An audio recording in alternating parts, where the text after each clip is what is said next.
the last time you and I talked, I think you were writing the foreword for the Hurrah, and I was about to write the foreword to, I don't know if that's your favorite book, but I was lucky enough to be able to write the foreword for my favorite book, which was re-released because I was talking about it all the time.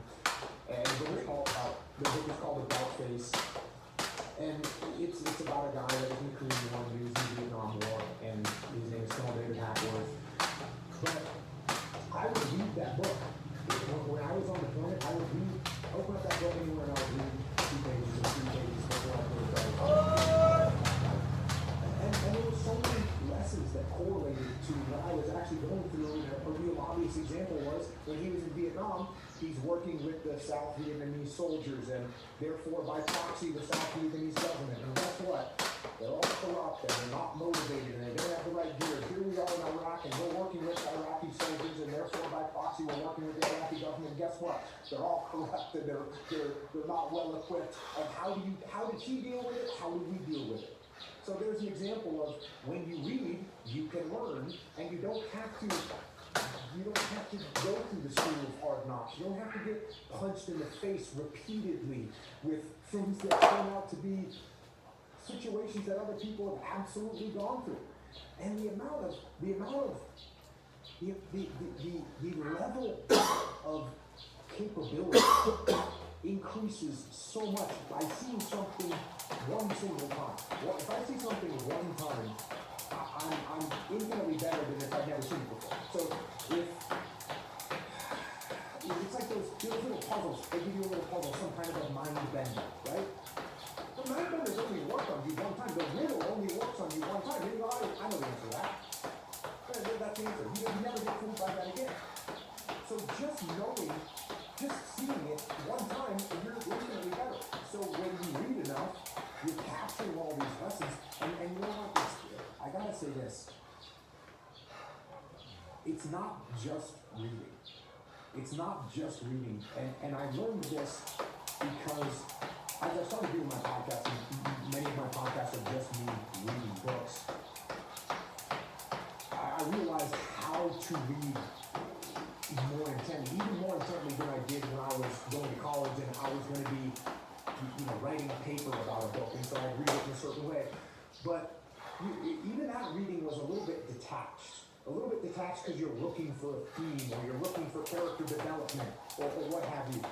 But when you read to learn about human nature and life, you detach less and you kind of put yourself in there and you experience it a little bit closer.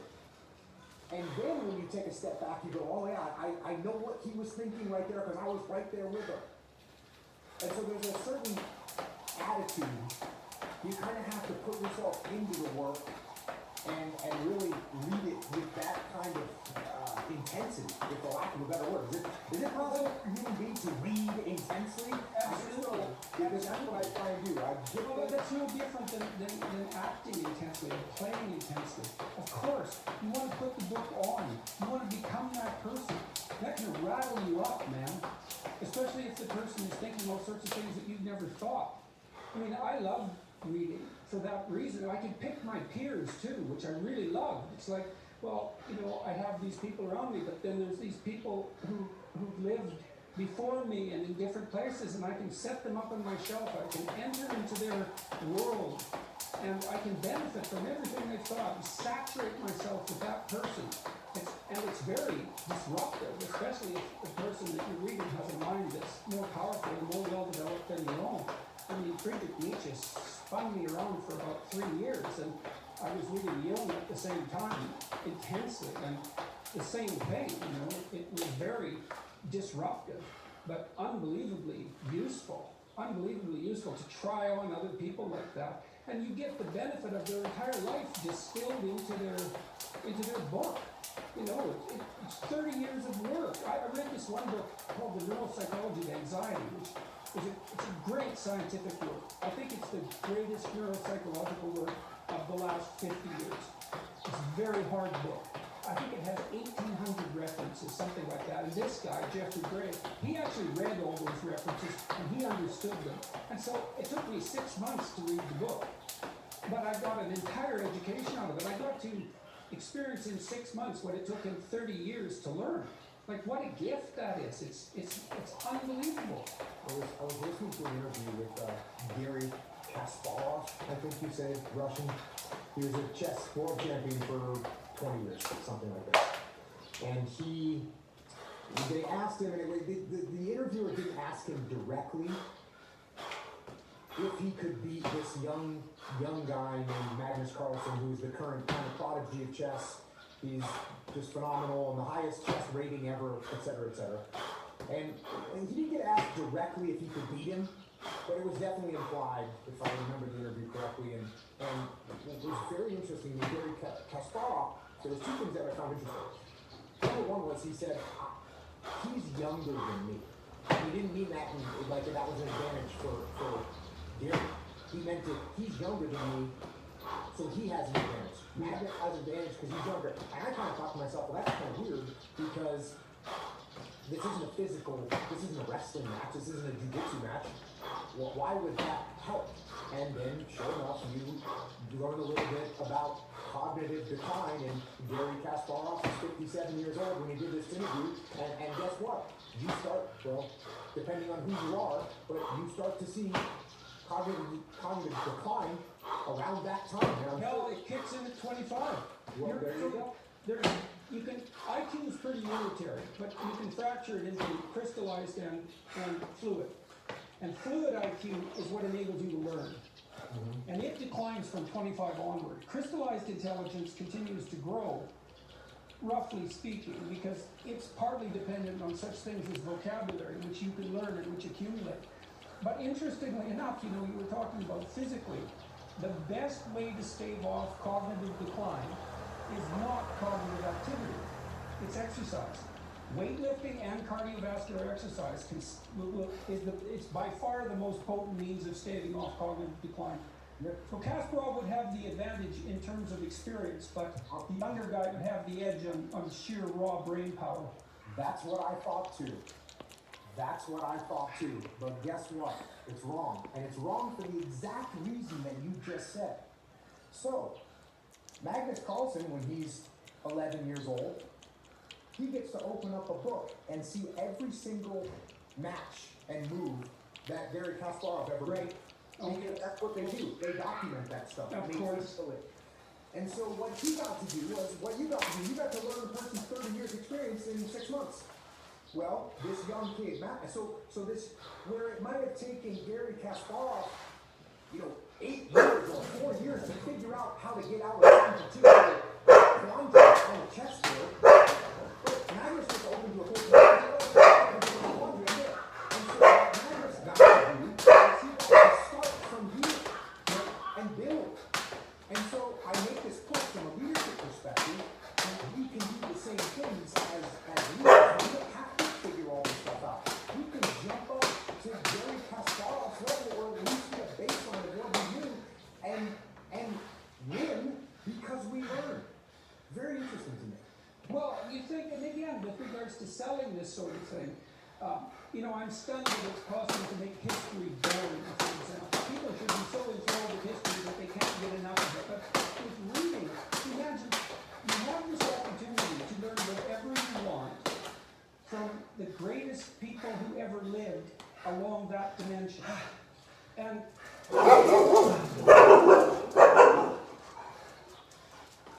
well, it's stunning to me that is a hard sell.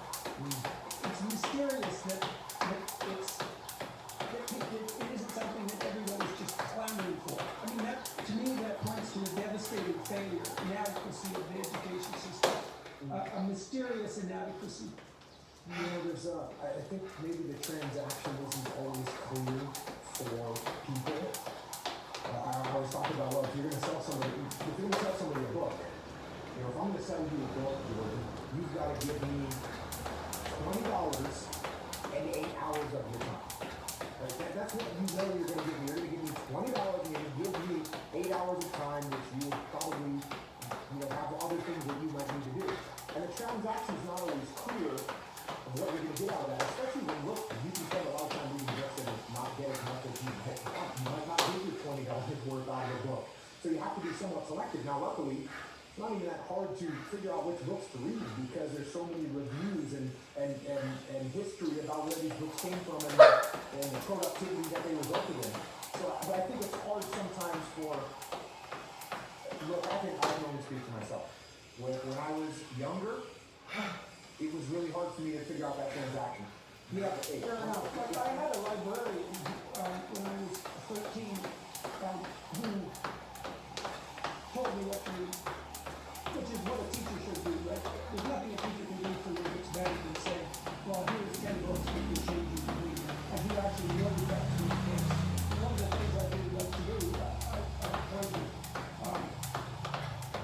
well, the whole concept of online education, one thing I really like to do is to divide up the variety of domains of learning and identify the top 10 books in each domain.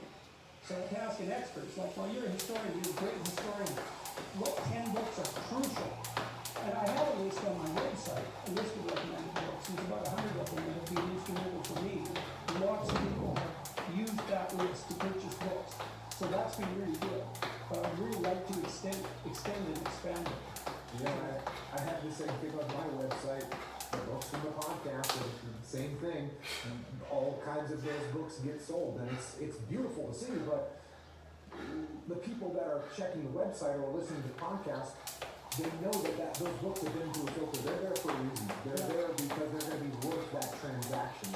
And I think that's a tough sell for a lot of people. They can't figure out, maybe they've invested in books before and they didn't get the return on investment that they wanted and buy 2 or 3 books and $50 or $60 and 20 or 30 hours. Yeah, that's a great observation, I think, because one of the advantages to coming from a literate background is that you do, in fact, reduce the transaction costs.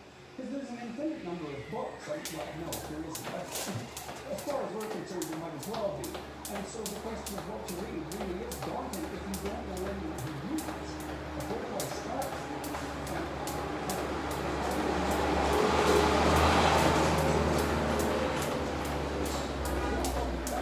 So what were you reading when you were in university? Was it fiction, novels, was it non-fiction? What were you focusing on? It was like your basic English literature. That's what I studied. And so I read everything. I read everything, you know, from each one of the little periods, and I took the various classes, and really, as trite as this may sound, it was actually the most impact was from Shakespeare. It was the most impact on multiple levels, and I'll tell you the primary level. And when I've covered Shakespeare on my podcast, I explain this to people. People think, well, you know, I didn't really understand. I read it, I didn't understand it. And so I start off, when I talk about Shakespeare on my podcast, I start off by saying, listen, if you think you're going to just pick up Shakespeare, open it up, and read it and understand it, you're not going to. Because it's barely written in English. It's barely written in English. It's almost another language. And so you're not going to be able to just pick it up and read through it. It's written in almost other language. So what you have to do is you have to start to interpret it. And so what I realized with Shakespeare is, number one, the weight of the words. That these words were so pregnant with meaning that you had to pull those words and parse those words and pull those words apart to see all the depth that each individual word had, and then the way that they're put together. And what was great about this was, by the time I was back, because then I went right back into the SEAL teams, and somebody would hand me a rules of engagement document that was written by some lawyer in Washington, D.C., and I'd pull it out and say, wait a second, this word, I don't know what this word means, so let's pull this word out, let's see what this actual definition of this particular word is, and how that changes my viewpoint of these rules of engagement, and how can I translate that for my troops, so that they actually know what to do. So that part, for me, was from a reading perspective, starting to read Shakespeare and saying, oh, okay, you're not going to understand this. And if you don't understand something, that's okay. You pull out the Oxford English Dictionary and you look it up.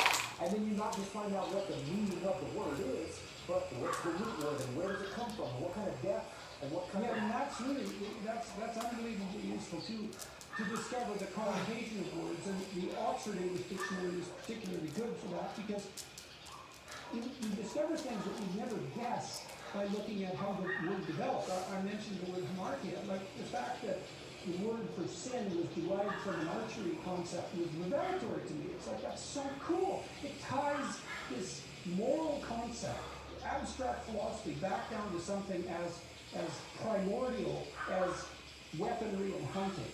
And just the fact that that's the metaphor is absolutely fascinating. And then there's the overlap in meaning that I already referred to. And virtually every word is like that, because word is an ancient artifact. It's like an animal in some sense. It has an evolutionary history. It transforms across time. And each word it carries the echoes of its past with it too, because each word attracts other words in a particular unique way. So it kind of lives in a word ecosystem as well. And the ecosystem contains information about the history of that word. And you might say, well, why is that important? It's like, well, hey, guess what? You think in words. You talk in words. You have all these archaic, the archaic entities, these words, these living entities that you use. It's like the more you know about them, the more you know about you, the more you know about other people, and the better you are formulating and communicating your ideas. There's nothing lost in that kind of investigation. There's nothing but gain there. So. Yeah, and that was the image. And it was good thing I asked you that question, eh? Yeah, it was really, really insightful for you to come up with that. Thank you. All right, so yeah, did you enjoy university? Did you find a community there? No. Okay, so when I was going to university, I was married. I had 2 kids when I got to university. I had 3 kids when I left. I was not a university student. I was, in fact, I would sit in the front row during my classes. I would have 3 pencils and 3 pens lined up and staged on my desk. I would be ready to take notes. If the teacher said something I didn't understand, I'd be sitting in the front row and raise my hand. I don't understand what you just said. Can you explain that? And meanwhile, I'm 28 years old, and there's a bunch of 18 years olds in there, and they just want to, go out and hang out with their friends. And I'm in there to, I'd love to really come off sounding good and tell you that I was there to learn, but I was there to get A's, which meant I didn't have to learn. So I went at it as a competition, and I was competing not with the other students, I was competing with the teachers. Because I'm a little bit crazy sometimes, I would want to make sure that they couldn't ask me a question on their test that I didn't know the answer to. So that's what I did. And so, did I have fun? Maybe not. And the one thing, when I got back to the SEAL teams, is what I told the guys. I'd say, you know what I learned in college? And they'd say, what? And I said, I learned never, ever, ever, ever get out of the teams, ever. Never get out of the teams, the SEAL teams. Never get out of the teams. Okay. Well, I taught older students in Boston and undergraduates, and the undergraduates, especially in Boston, but also at the University of Toronto, were very, very bright and generally very hardworking. The older students were generally not as highly selected, but man, they were committed. Most of them had jobs that they weren't thrilled with, let's say, and had a hunger for what education could bring them that the younger people lacked. And so it does seem to me often, and maybe this is just because I'm getting older, that after high school, it might be good for people who want to pursue university to go do something that they're qualified for, which isn't much at that point, for a year or 2, so that when they do go to college or university, they understand just exactly what they're being offered. Yeah, I couldn't agree more. Working in the regular world will definitely make you appreciate the opportunities that you may have if you go and learn more in the world. All right, so you came out of university, you had 3 kids, you were married. What happens next? Go back to the SEAL teams and go through the rest of my career. Showed up in the SEAL team. September 11th had happened, so I showed up in the SEAL team. I become a platoon commander at a SEAL team, and then go on deployment. I get done with that deployment. That deployment was primarily to Baghdad, although we worked kind of all over Iraq. Got done with that deployment, I went and became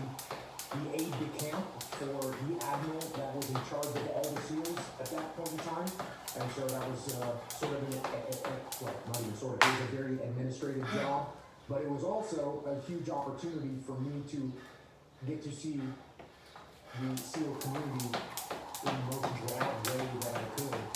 So I got to learn a lot there, and then I went back to a SEAL team, and was now what's called a task unit commander, which is 2 SEAL platoons combined together, and I was in charge of 2 SEAL platoons combined together, which is called a task unit.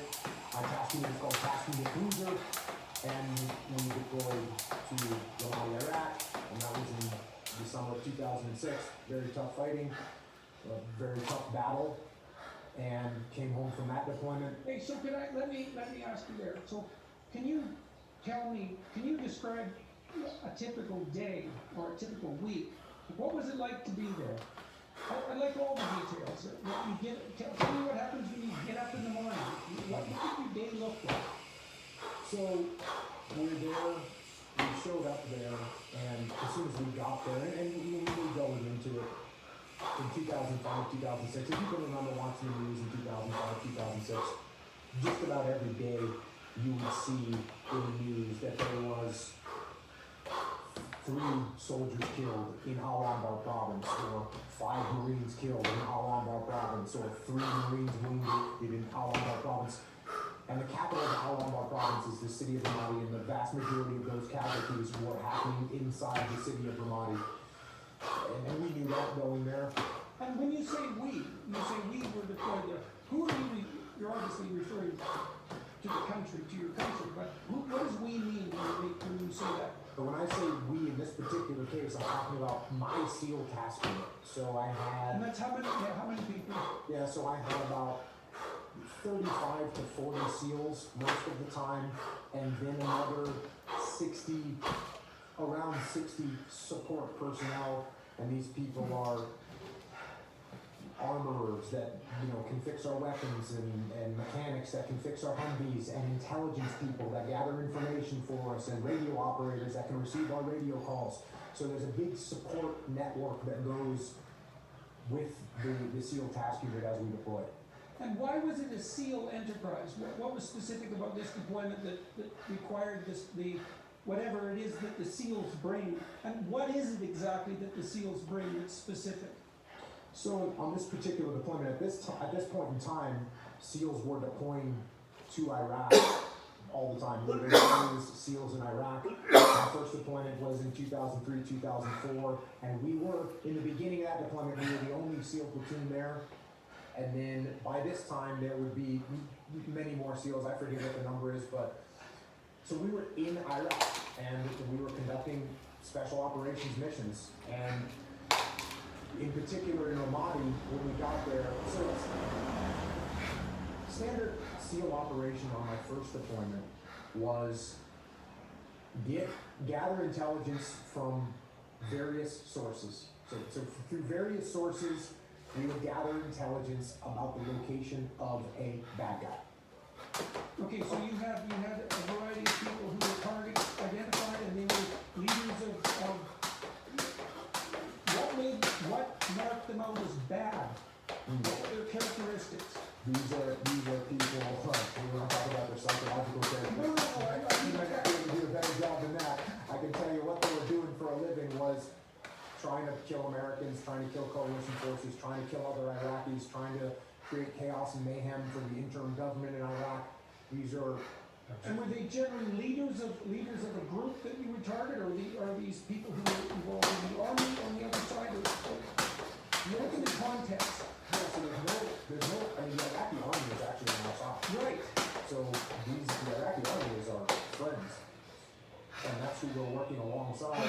And now early in the war, not so much, because the coalition forces made a decision to disband the entire Iraqi military. Right. It was. Well, this is why I wondered if there were people on the military, to what degree there were people with military training that were facing you. Yes. So since that happened, a lot. And as a matter of fact, in the city of Ramadi, there used to be a massive Iraqi military base there, and so a bunch of former Iraqi military lived there. There was a little area that was called the officer housing. There was an area in Ramadi that was called the officer housing where Iraqi officers used to live. So I'm not nailing that name, but something like that. So yes, there was former Iraqi regime army people that were out there fighting. There's also foreign fighters. And so would they have their own little groups, their bands of people that were fighting with them? You were targeting leaders? I'm just wondering how people were selected. So the SEALs were after specific individuals, generally speaking? Yes, and here's what we figured out. If you only target the leaders, it's going to be a lot harder to catch them because they're laying low and they're moving around and they try and give misinformation about where they are and whatnot. So we go out and grab one of their lieutenants, grab one of their soldiers and find out where the lieutenant is, grab the lieutenant, find out where the leader is. So we're going to do these cell networks, these little networks, and maybe they're a mortar cell, and they're driving mortars, or a roadside bomb cell, and that's what they're doing. And so we would figure out who these bad guys were, and then through these various intelligence sources, we would find out a location. Maybe it was a mid-level guy, maybe it was a high-level guy, maybe it was a low-level guy. And then once we know the location, we're going to get them. What were the typical motivations of the people that you were pursuing? What were they fighting for? So there's a variety of motivations. Yeah. So some of the, if you're a frontline, guess what? If you're a 15-year-old kid with no money, guess what's a good motivator? Money. And the insurgents say, hey, we'll give you $100 to go launch an RPG at the American base. So that's their motivation. End of story. The higher you get up the chain of command, the more you're going to start leaning towards legitimate jihadists that, now there's jihadists throughout the chain of command, don't get me wrong. And I mean hardcore jihadists. And I remember the first time I was in my first deployment, the first time I saw a legit hardcore jihadist, you can tell that this guy hated us. And it was very clear from the look on his face when we captured him, that it was completely, he was filled with seething hatred. So there's jihadists throughout the chain of command, and that guy was like a So the jihadist motivation was, well, by definition, in some sense, a religious motivation, but your experience of it was that it was primarily a visceral hate. And hatred for what do you think? I mean, obviously you're an occupying force, let's say, and America has seen at least among the jihadists of that time as a truly satanic force, I suppose. I mean, what was your experience of what was motivating the hatred? Yeah, it's everything you just said, but I mean, you can trace it all the way back to the Israeli-Palestinian conflict. I mean, they're going to draw and view the West as evil, as a great Satan. And so that's what did you think at that point about the morality of the endeavor? I mean, because this is what I'm curious, right? And please do correct me, I'm sure I'm wrong about many of the things that I think, but it seems to me that the clearer your moral sense when you're engaged in a battle, the more likely you are, all things considered, to win. Because you're not, part of you isn't going to be fighting against you. Right? And I mean, in any enterprise, it's like that. If I find that if I'm involved in a project and I have reservations, then the part of me that has reservations, 20% of me, pushes against the other 80%, and then I'm only 60% as effective as I might be. And so whenever I engage in an enterprise, I try to walk through it ethically and see, well, am I actually committed to this? What qualms do I have? What doubts do I have? What resistances do I have? Because that's going to make me weak. And so when you go into battle, I presume it's the same thing, that you have to believe. I know they say that soldiers also fight very hard for the guy who's in the foxhole next to them. So there's that brotherhood camaraderie.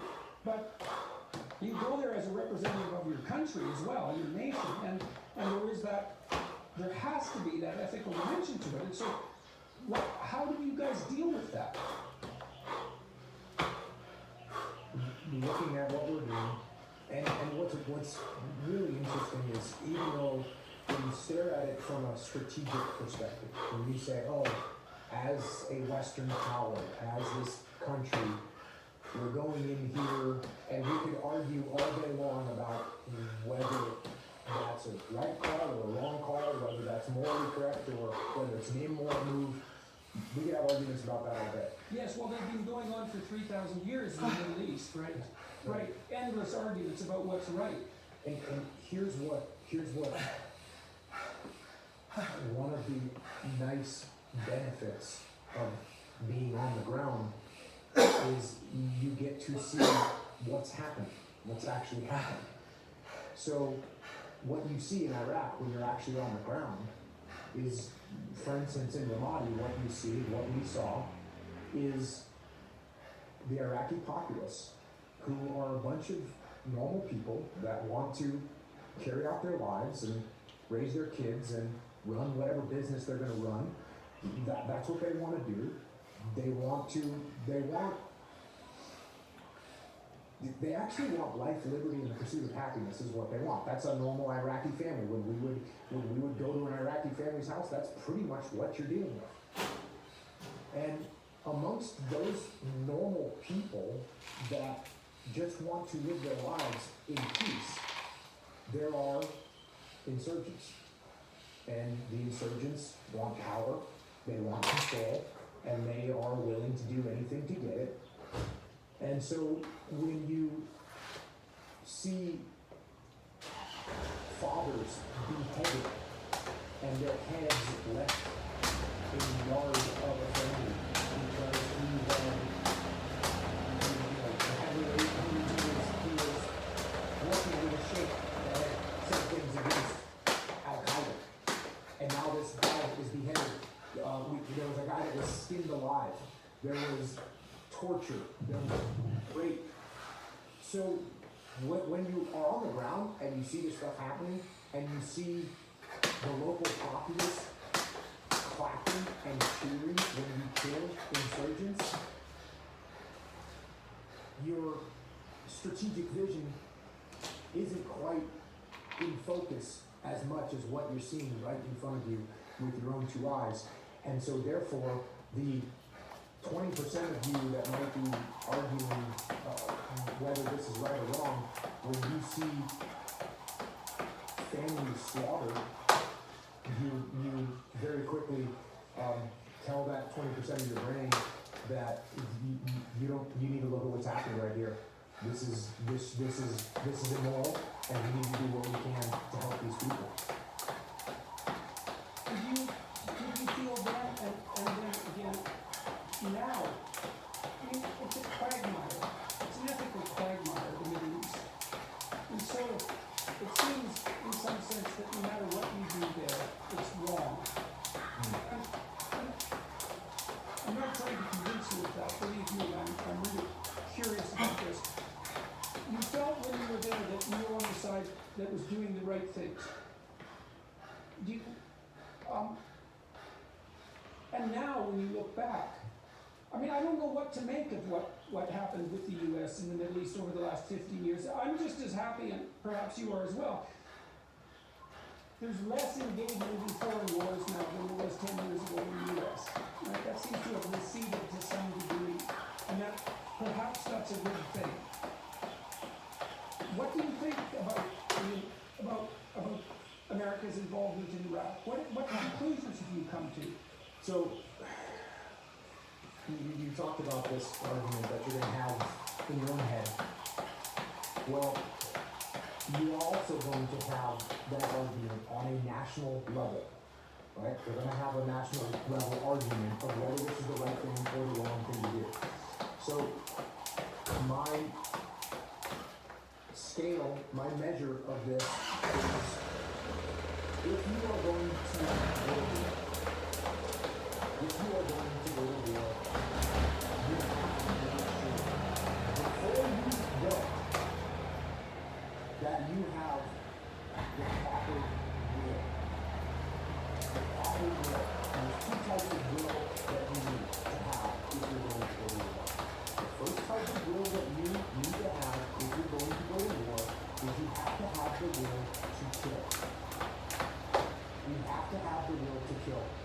guess what? I am sorry to inform everybody, it is not just the will to kill the enemy. Because when you go to war is an imperfect endeavor. And no matter how hard you try to just kill the enemy, you will kill civilians, you will kill women, you will kill children. That is what is going to happen. That is what is going to happen if we go to war.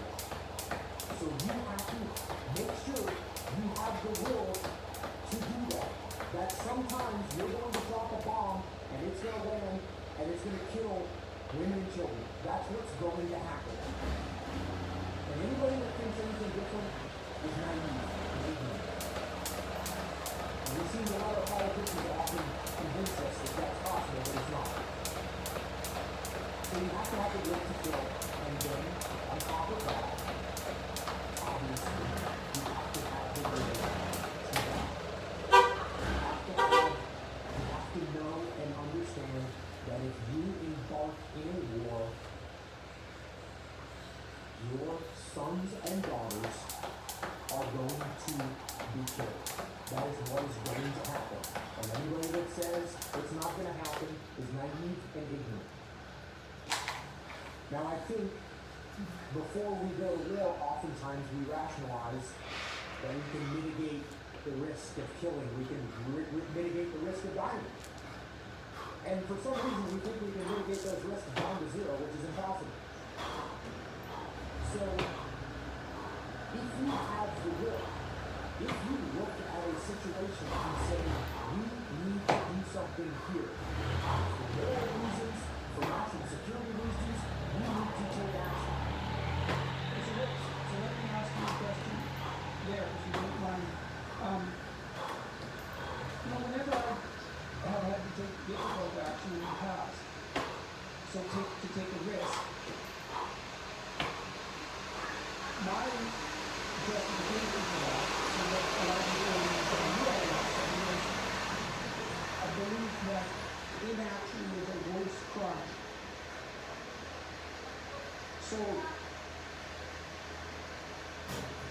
I'm trying to think through what it takes to conduct the will that you just described, morally speaking. And it's very difficult to talk about morality war, but it's absolutely necessary, clearly. Do you believe that in the situation in Iraq, do you think that the argument was made for it's such a so there was a terrible attack on New York, 9/11, and the response was focused on Iraq. That's correct so far. Focused on Afghanistan immediately. Yes. Thereafter focused on Iraq. Yes. All right. It was never obvious to me why the focus shifted to Iraq. Do you have any sense of why that was? I know that there was a lot of thought at the highest levels of the American government prior to 9/11 about Iraq. And so there was a plan that was already, in some sense, in place for Iraq. But it isn't obvious to me why attention was shifted towards Iraq in the aftermath, apart from the fact that that plan already existed.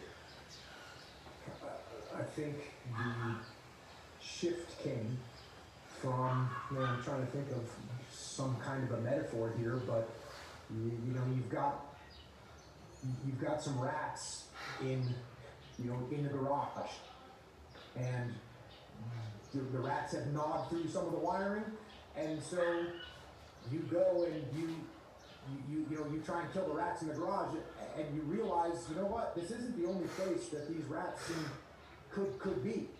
There could also be some rats over here in the basement, and we have wires over there too.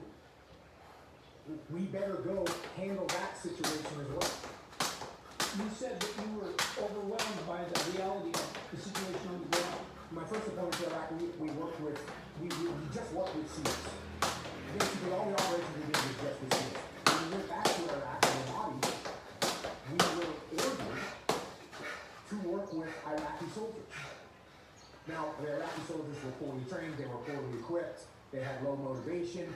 Some of them were not very trustworthy, and we were going out into the worst battlefield on planet Earth at the time, and it was pretty hard to make sense of that order, right? Mm-hmm. But when I thought through the order, you know, why is my senior leadership ordering me to do this? Well, the answer is quite clear. After I thought about it a little bit, hey, the reason that we have to do this is because we need to work with the Iraqi soldiers so that the Iraqi soldiers become proficient enough that they can handle the security in their own country.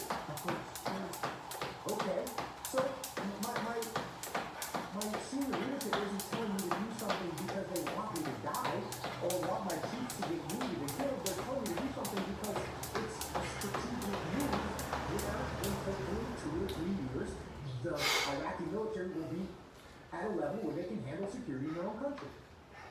Okay, got it. And that's part one. Well, when we got orders to work with Iraqi soldiers, it wasn't just my SEAL passion, it was everyone.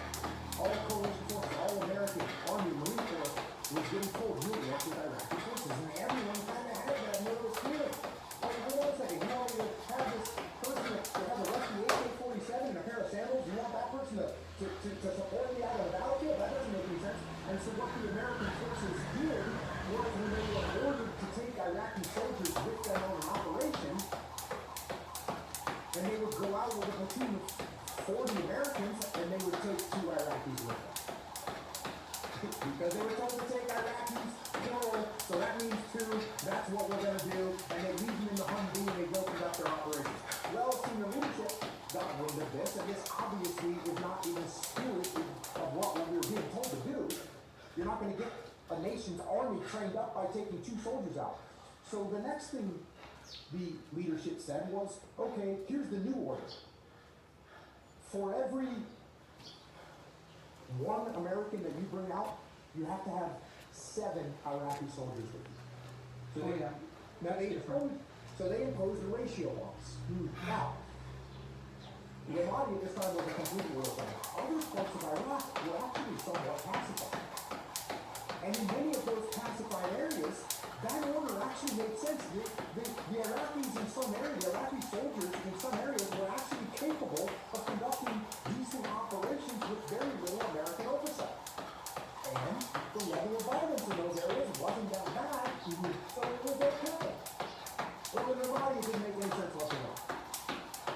So I'm being ordered to take 1 SEAL for every 7 Iraqi soldiers. Well, first of all, because of the fighting was so bad in Ramadi, many of the Iraqi units only had 10 or 15 or 20 people in their platoon. So if I was going to send out SEALs, I would only be able to send out 2 SEALs. 50 Iraqi soldiers. So now which 2 SEALs am I going to send? Am I going to send a medic? Well, I want to send a medic for sure, but guess what? I also need to send a machine gunner in case we get into a firefight. But what about the radio man that actually calls for help? What about the flip man that actually knows where we're going? What about the leader who's going to make decisions out there? What about the explosive ordnance disposal guy that can dismantle bombs from going off? So who am I supposed to leave behind? It doesn't make any sense. The danger to the troops is so much higher in that situation. So what did I do? Did I say that's what I'm being ordered to do? No. I took all this into consideration and I you'll appreciate this. I wrote a blank paper up my chain of command, explained the situation of what was happening, explained the number of casualties, explained the level of violence, explained the size of the Iraqi elements that we were working with, and said, can I please get a waiver for this and allow me to take however many SEALs I deem necessary to take to be safe. And my chain of command read it and said, yeah, sure, I'll do whatever you want to do. Thank you. So, that's it. So what you're telling me is that you take what you're told to do and take what you know to be the case on the ground, and you try to take both of them into account as much as possible, while you're also shunting information back up the hierarchy, hopefully to modify their decision, the decisions they're making that aren't in accordance with the reality on the ground. Right. Right. So you do your best under the circumstances, but that seems to be a good answer. But it escalates, obviously, it can escalate higher than that, right? The decision, the orders that we're being given can escalate to a point where maybe this entire thing that we're doing, I think is wrong. Right. Okay, so now we get into a situation where, and the reason that I have to explain all these other things is because it happens very rarely.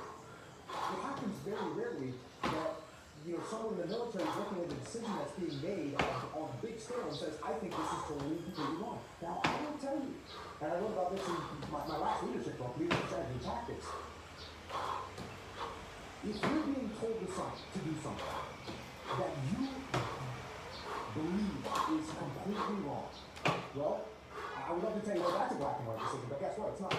Even that's not a black and white decision, because, Jordan, if you order me to go and assault a machine gun nest that's on a hill with my squad, and I know that this is a machine gun nest in a bunkered position, in an elevated position, with interlocking fields of fire, and if we go up that hill, we're all gonna die. And I look at you and say, hey boss, I don't think that's a good call. They're elevated, they're bunkered, they're interlocking, this doesn't make any sense. And you go, no, Jocko, shut up and do it. And I say, I'm telling you, Jordan, this isn't a good idea. And you say, no, shut up and do it. Now here's my decision point. If I say, you know what, I will not do it. I will not do it. You know what you do? You go, cool, Jocko, you're fired, and you get your yes man come over, and your yes man comes in and you say, go assault that machine gun nest, and he takes the squad up and he gets everybody killed. So I surrendered my influence when I drew that line in the sand and said no. And you doomed other people to death. And I doomed other people to death. Now, my boss orders me, you order me, and I say, okay, boss, got it. You definitely want me to do this. There's no way out. Yes, you definitely got to do it. Okay. All right, guys, here's what's happening. We're going to get into a cover position. We're going to start maneuvering towards this thing. We're going to see what kind of fire we receive. If we start receiving overwhelming fire, I'm going to lock some of you guys in that position, and I'm going to send another squad over to the flank. And we're going to take out this machine gun nest from another angle. Or I'm going to hunker down in that position, and we're going to call for air support. So you're actually decomposing the process then into micro elements and then testing the micro elements. Then you can report back with that information. Yes. Right, very smart, very smart. We have to be very careful. So when we talk about, I don't think we should go into Iraq. I don't think we should go, okay, so what do we do? Hey, I don't think we should go. Now, are there times where that might be the right decision? There are some times like that, where maybe I think that me, as a senior leader, standing up and saying no to my boss is going to make, Jordan Tony looks at me and goes, wait a second, Jocko's really been a good guy, and now he's sitting here telling me no, he's really serious about it. Maybe I'm not seeing him, maybe I can get you to rethink your position. That's a risky move though. It's always a risky move to kind of draw a line and say, kind of an ultimatum, because you use up your capital. Burn your leadership capital. It's even worse than that. You just completely surrender your leadership capital. You don't even use it. You obliterate it. It's gone. You have no more influence. You're done. So we have to think very long and hard about those things. And so if I was never put in a position like where I didn't, where I thought that what we were doing as a country was wrong. I'll tell you, actually, probably the closest I've come to that was, I think it was 1993. The massacre was unfolding in Rwanda. There was the Hutus were killing the Tutsis by the hundreds of thousands, and I was on a Navy ship off the coast of Africa, on standby to go into Rwanda as this slaughter took place. And we didn't do it. So that's the cost of not going to war. It's often not going to war, and there's a very interesting, I'm sure you've heard of the massacre that took place in Rwanda and beyond. And one of the most interesting things in that reprehensible scenario is what stopped it. So this horror is unfolding. There's murder, mutilation, rape, just going berserk. A company of American soldiers is murdering, raping, mutilating bodies, was absolutely heinous, absolutely reprehensible. And while this is happening, a helicopter pilot comes in and sees what's going on. And these guys have lost their mind, really. The guys have lost their mind. The helicopter pilot flies back to base. He walks into the tactical operations center and says, hey, they are killing civilians out there. The commanding officer gets on the phone and says, hey, stop killing people. And they stopped immediately. They stopped immediately. That's what shows you how important leadership is. Leadership is the most important thing on the battlefield. And if you have a leader that lets things start to go in this direction, all it takes is one person to step up and say, hey, everyone, stop what you're doing. This is wrong. So you get a situation like Rwanda, we didn't really do anything. We didn't do anything. And what would it have taken if we rolled in there and said, hey, no more, stop. Do they look around with their machetes covered in blood And wake up. of their neighbors and say, ooh, wait a second, yep, okay, we're gonna stop. So I'm not saying these are easy predicaments, but certainly, the idea of all their situations where it's better to do something than nothing. Hey, I'll tell you what, rolling into Baghdad and going into Saddam Hussein's torture chambers, which we did, and you see the hook, there was hooks, like hooks hanging from ceilings, and drainage, where blood was drained in these torture chambers. You see that a couple times and you think, I'm okay with us being in here and getting rid of this guy. I'm going to switch topics. I want to talk to you about your books. And I'd like to know, look, you said right at the beginning of this interview that you wanted to be the best Navy SEAL, good Navy SEAL. That's what you said. You didn't say the best. You wanted to be a good Navy SEAL. The best was aiming a little bit too high. Yeah, no, that's why I wanted to get the words right. What are you doing now?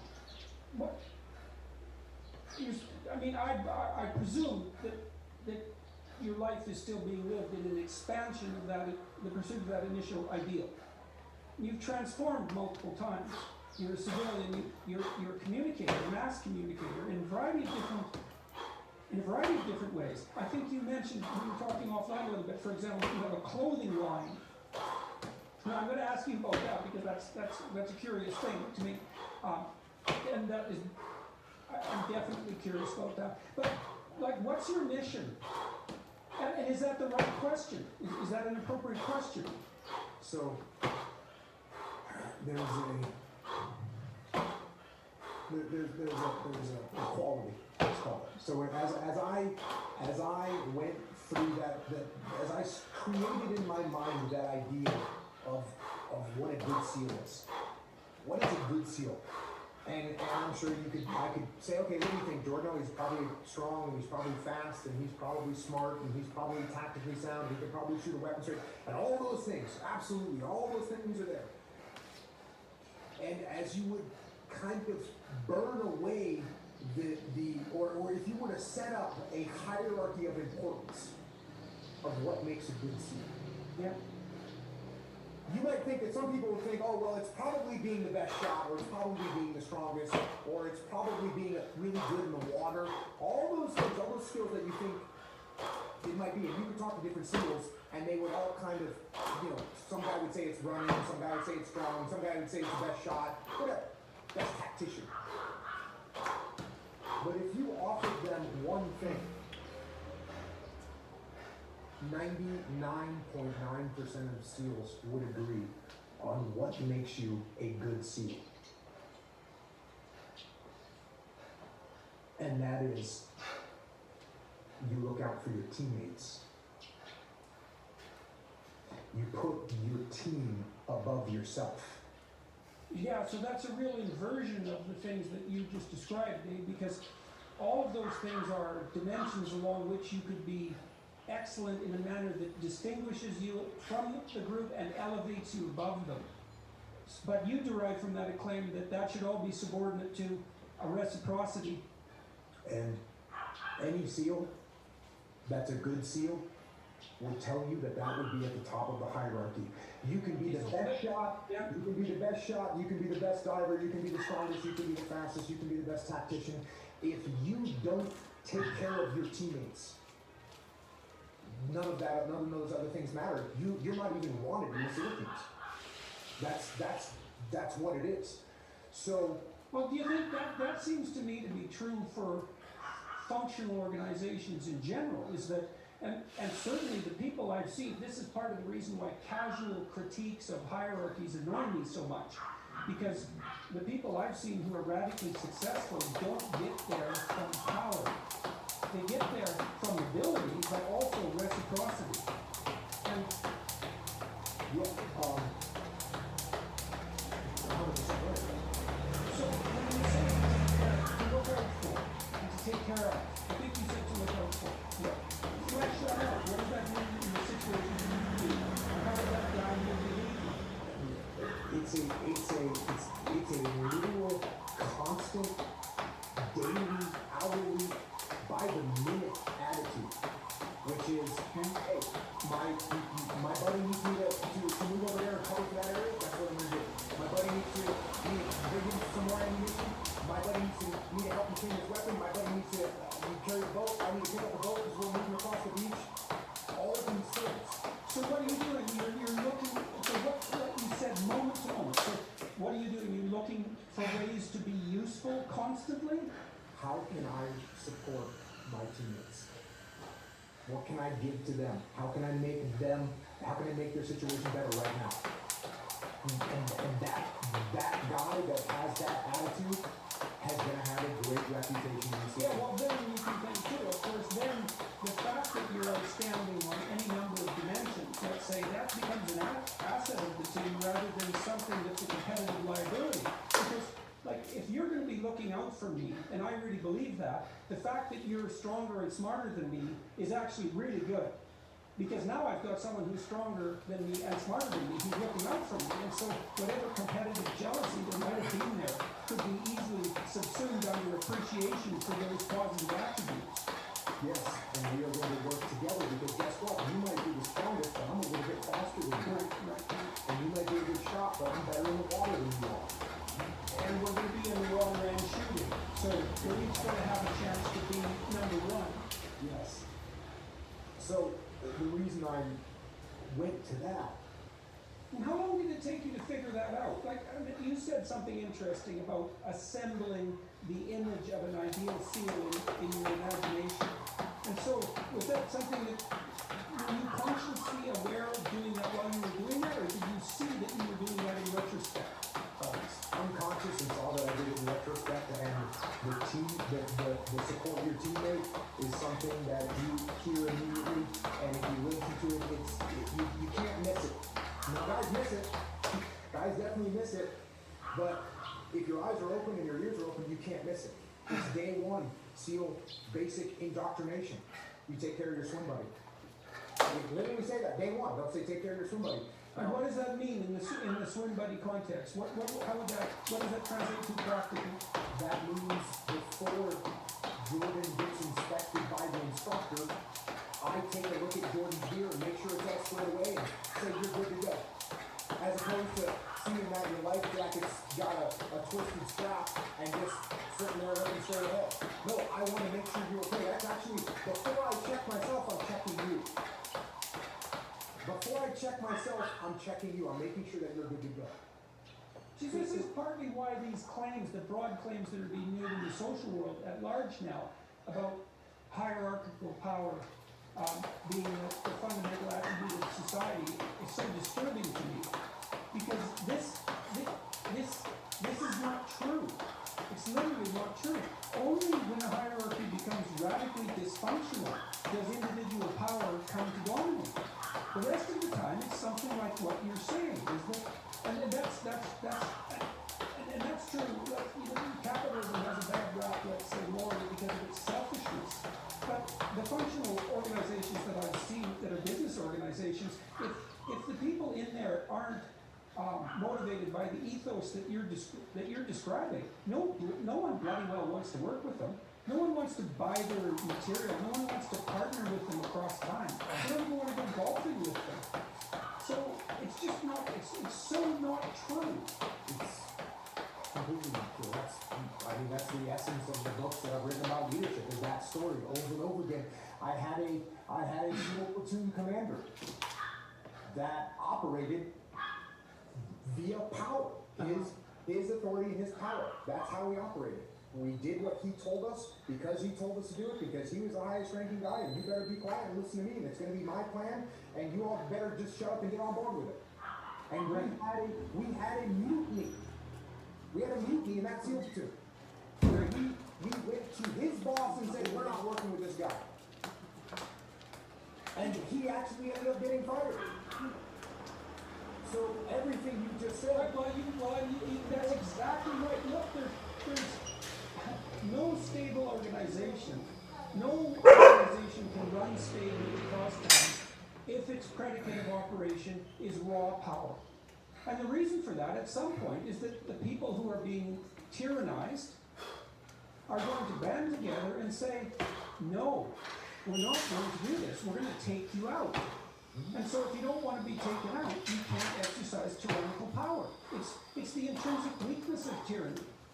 And to confuse functional and competent organizations with tyranny is also to make a mockery of the fact that this cooperative ethos is actually the dominating principle if the organization is functioning properly.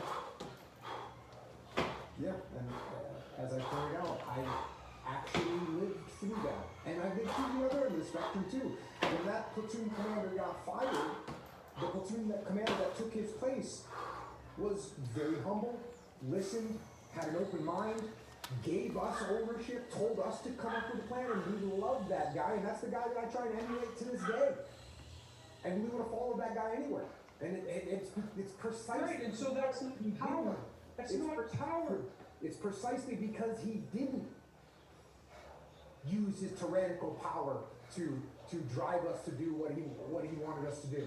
Look, whenever I've been in a situation and wanted to get the best out of the people that are working under me, or with me for that matter, I cede as much responsibility and authority to them as possible. Partly because one of my predicates of operation is that if I'm going to engage in an enterprise with you, and I have to tell you what to do, or if I told you what to do, you would do a better job, I should find a different person. All that is indication that I chose the wrong person. If you're the right person, I'm going to grant you as much autonomy as possible, partly because then you get to have your own domain, partly then because you're self-sufficient, partly because you do better, but even more so because then you're fully committed to the task. And I don't believe that anybody occupies a position of leadership for long who doesn't know those things. And they're certainly not effective if they don't know them. No, they're not. And I talk to leaders all day, every day, in every possible industry that you can think of. And it's one of the things that I end up saying a lot to leaders is, if you're working for me, Jordan, and you come to me with a plan of how you want to execute a project or an operation or a